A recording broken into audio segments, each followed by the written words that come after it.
Hello student, ಈ ವಿಡಿಯೋದಲ್ಲಿ ನಾವು ನಿಮ್ಮ ಬಿಕಾಂ 5th ಸೆಮಿಸ್ಟರ್ ಬ್ಯಾಂಕಿಂಗ್ ಲಾ ಸಬ್ಜೆಕ್ಟ್ ನಲ್ಲಿ ಬರುವಂತಹ ಅತ್ಯಂತ ಪ್ರಮುಖ ಪ್ರಶ್ನೆಗಳನ್ನ ಕುರಿತು ಚರ್ಚೆ ಮಾಡೋಣ.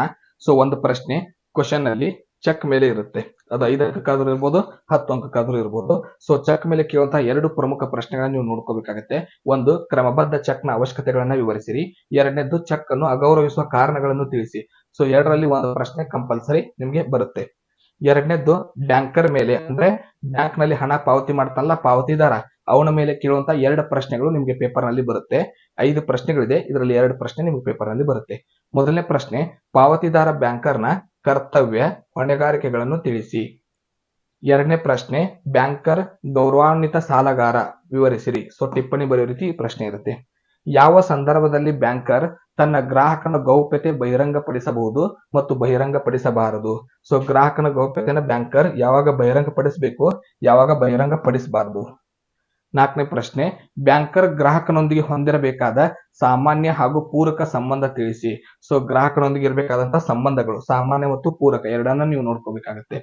ಐದನೇದ್ದು, ಪಾವತಿದಾರ ಬ್ಯಾಂಕರ್ ಚೆಕ್ ನ ಮೊತ್ತ ಪಾವತಿಸುವಾಗ ಅನುಸರಿಸಬೇಕಾದ ಎಚ್ಚರಿಕೆ ಕ್ರಮಗಳನ್ನ ತಿಳಿಸಿ. ಸೊ ಹಣವನ್ನ ಪಾವತಿ ಮಾಡುವಾಗ ಏನೆಲ್ಲವನ್ನ ಗಮನಿಸಬೇಕು, ಏನೆಲ್ಲ ಅವನು ಎಚ್ಚರಿಕೆ ಕ್ರಮಗಳನ್ನ ನಿರ್ವಹಿಸಬೇಕು ಅನ್ನೋದ್ರ ಬಗ್ಗೆ ಬರಿಬೇಕಾಗುತ್ತೆ.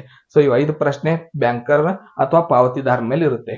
ಇನ್ನು ಈಗಿನ ಆಧುನಿಕ ಬ್ಯಾಂಕಿಂಗ್ ವಿಧಾನ, ಸೊ ಅದರ ಮೇಲೆ ಅಂದ್ರೆ ವಿದ್ಯುನ್ಮಾನ ಬ್ಯಾಂಕಿಂಗ್ ಅಥವಾ ಆಧುನಿಕ ಬ್ಯಾಂಕಿಂಗ್ ಮೇಲೆ ಕೇಳುವಂತ ಪ್ರಶ್ನೆಗಳು. ಒಂದು, ವಿದ್ಯುನ್ಮಾನ ಬ್ಯಾಂಕಿಂಗ್ ನ ಅನುಕೂಲತೆಗಳನ್ನ ತಿಳಿಸಿ. ಎರಡನೇದು, ವಿದ್ಯುನ್ ಬ್ಯಾಂಕಿಂಗ್ ನ ಮಹತ್ವ ತಿಳಿಸಿ. ವಿದ್ಯುನ್ಮಾನ ಬ್ಯಾಂಕಿಂಗ್ ನ ಲಕ್ಷಣಗಳನ್ನ ತಿಳಿಸಿ. ವಿದ್ಯುನ್ಮಾನ ಬ್ಯಾಂಕಿಂಗ್ ನ ಸೇವೆಗಳನ್ನು ತಿಳಿಸಿ. ವಿದ್ಯುನ್ಮಾನ ಬ್ಯಾಂಕಿಂಗ್ ನ ಪ್ರಕಾರಗಳನ್ನು ತಿಳಿಸಿ. ಸೊ ಇವು 5ರಲ್ಲಿ 1 ಅಥವಾ 2 ಪ್ರಶ್ನೆ ನಿಮಗೆ ಕಂಪಲ್ಸರಿ ಬರುತ್ತೆ. ಇನ್ನು ವಿಧಗಳು ಅಥವಾ ಪ್ರಕಾರಗಳ ಮೇಲೆ 2 ಪ್ರಶ್ನೆ ಇದೆ, ಇದರಲ್ಲಿ 1 ಪ್ರಶ್ನೆ ಬರುತ್ತೆ. ಹಿಂಬರಹದ ವಿವಿಧ ಪ್ರಕಾರಗಳನ್ನು ತಿಳಿಸಿ. ಅಡಮಾನದ ವಿವಿಧ ಪ್ರಕಾರಗಳನ್ನು ವಿವರಿಸಿರಿ. ಸೊ ಇಂಪಾರ್ಟೆಂಟ್ ಕ್ವಶನ್ ಅಂದ್ರೆ, ಉತ್ತಮ ಅಥವಾ ಒಳ್ಳೆಯ ಸಾಲ ನೀಡುವಿಕೆ ತತ್ವ ತಿಳಿಸಿ. ವಿನಿಮಯ ಪತ್ರ ಅಥವಾ ವಚನ ಪತ್ರದ ನಮೂನೆಯನ್ನ ತಯಾರಿಸೋದಕ್ಕೆ, ಫಾರ್ಮೆಟ್ ತಯಾರಿಸೋದಕ್ಕೆ ಹೇಳಿರ್ತಾರೆ.